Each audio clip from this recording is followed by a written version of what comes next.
বাড়ি দিয়েছে বড় এমার্জেন্সি আছিল আজকে তারা দেয় না বাবা আমি জামাই খাই হোটেল মোটেলে খাই দুদিন তিন দিন অন্তর একদিন ভাত অসহায় মায়ের আর্তনাদ মানবতার স্বার্থে ভিডিওটি শেয়ার করার অনুরোধ রইল। ছেলে মেয়ে থাকা সত্ত্বেও জন্মদাত্রী মা আজ লাঞ্ছিত, নিজ সন্তানদের ঘরে ঠাঁই নেই তার।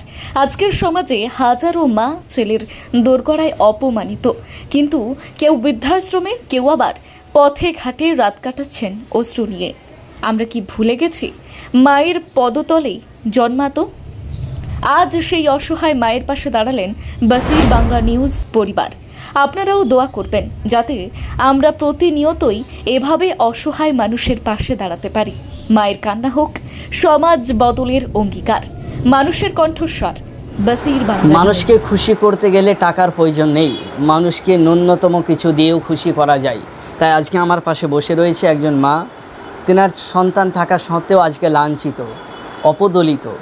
সে মায়ের সঙ্গে আমরা কথা বললাম এবং মায়ের হাতে আমরা একটু ন্যূনতম আমাদের যে সামর্থ্য, আমাদের তেমন কোনো সামর্থ্য নেই, তবুও মায়ের পাশে দাঁড়ানোর চেষ্টা করেছি একটি শাড়ি দিয়ে।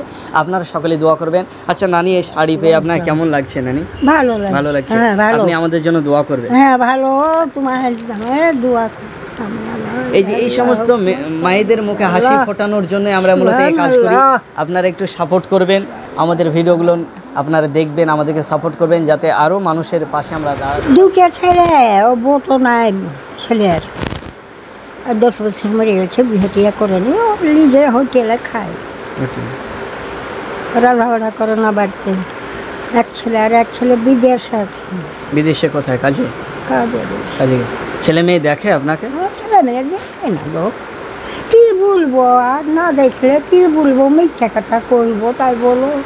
ছেলে পেয়ে দেখে না, দেখলে কি আমার এই ছড়া দেয়, আমি পরের বাড়িতে শুয়ে থাকি তাই বলো। ছেলে মেয়ে বাড়িতে থাকতে দেয় না?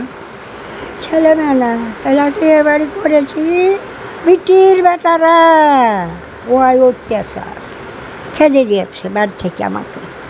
আমি অন্যজনের বাড়িতে শুয়েছি। অন্যের মানুষের বাড়িতে থাকেন?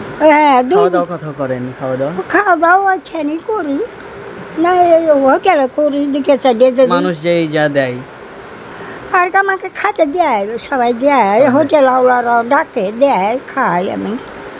আর আমি 2 দিন 3 দিন অন্তর গাই, একদিন এতটাই ভাত খাই। আমার ভাতও খাচ্ছি না, খেতে পারি না। তোমরা খাওয়ার লাগে বুঝলি, আমি খেতে পারবো না, খেতে পারবো না। ওই একটা চা খাবো, বিস্কুট খাবো, হয়ে যাবে আমার। প্রিয় দর্শক, আপনারা দেখতে পাচ্ছেন আমার পাশে বসে আছে একজন বয়স্ক নানি, তিনার ছেলে মেয়ে রয়েছে।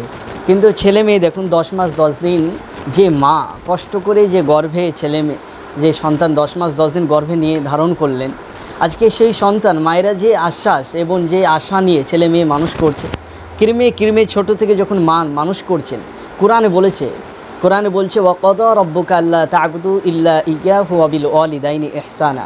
যেখানে আল্লাহ নিজে পিতামাতার প্রতি ইহসান শিখিয়েছেন।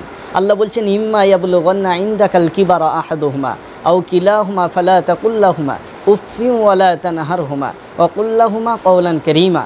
আল্লাহ বলছেন তোমরা পিতামাতার সঙ্গে এমন আচরণ করো না, এমন ব্যবহার করো না যেই ব্যবহারে উফফিউ, তোমার পিতামাতা তোমার কষ্টে, তোমার কথায়, তোমার ভাষায় শব্দটা ব্যবহার করবে।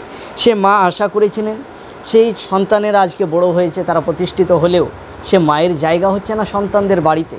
আজ শুধু এই মা নয়, প্রায় রহ হাজারো মা আজকে বৃদ্ধাশ্রমে, তাদের রাস্তায়, আর সন্তান থাকার পরে রাস্তায় রাস্তায় ঘোরাফেরা করতে হচ্ছে, বাড়ি থেকে দূর করে ভাগিয়ে দেওয়া হচ্ছে। অসহায় মা আজকে রাস্তায় ঘোরাফেরা করছে। মানুষ যেগুলো খেতে দেয় সেগুলোই খায়, মানুষ প্রচণ্ড ভালোবাসে বাজারে মানুষ। এবং নানি দুমুঠো ভাত ঠিকমতো খেতে পারে না, অথচ আজকে সন্তানদের বাড়িতে ঠাঁই হচ্ছে না। সেই নানি, তেনার আর্তনাদ, তেনার কষ্টের কথা তা আমাদের সঙ্গে আমরা আপনাদেরকে শেয়ার করছি। এটাই মেসেজ দিচ্ছি, শুধু এই মা নয়, বহু মা আজকে এইভাবে পথে ঘোরাফেরা করছে সন্তানদের অবহেলায়, লাঞ্ছিত। তা আপনাদেরকে বলবো, আপনারা মায়েদের কদর করুন, মাদেরকে সম্মান করুন, কারণ মায়ের পদতলেই আপনার বেহেশত, আপনার জান্নাত। তাই মাদেরকে সম্মান করুন। পৃথিবীর কোনো মা যেন রাস্তায় ঘোরাফেরা না করে। আপনারা নুন ভাত খেয়ে থাকলেও মাকে, মায়ের সম্মানটুকু দেবেন, এটাই আমাদের মেসেজ, এটাই বার্তা। তা আপনার ভিডিওটি প্রচুর পরিমাণে শেয়ার করুন এবং আপনারা কমেন্ট করুন। আমাদের এই সমস্ত মানবিক ভিডিও আপনাদের কেমন লাগছে সকলে কমেন্ট করবেন, আর আপনারা আমাদেরকে ভালোবাসা দেবেন।